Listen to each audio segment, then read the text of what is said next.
Ganda, oh. Dati may puno May ng- palayan So, alam mo dito. ba ito mga to? Tanim yan ng asawa ko. Ayan. Ano yan? Buko. Malawak pala. Dito kami sa asyenda ni Jam. Dito yung aso namin na ano eh. Natulungan ko. Ang laki ng hasyenda niya. Ayan. Hanggang doon sa natatanaw mo. Hanggang doon. Yan.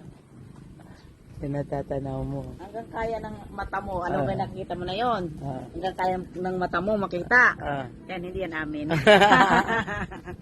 Yan na sasabihin ko. Hindi na amin yan. Yung malawak na nakikita mo. Pero alam mo dati, nung kapanahon na daw nila, bata pa yung piyanan ko. Pagpasok mo doon sa nilikuan natin, kaluwat ka ng lupang makita mo hanggang makarating ka sa dulo. Anong lupa? apelyido nila? Torres. Ah. Alam mo ba, ang ginagawa ng lola nanay niya, walang gawin kundi pa nag-iinom yung mag-asawa, pa nag-away, ibibenta 500, 200, lupa. Mura lang.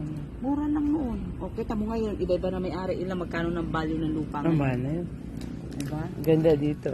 Actually, meron silang paggabi, merong mga Ng 20 million. singer. 20 million. Binibenta. Walang Sige, pag may pera. mga anak.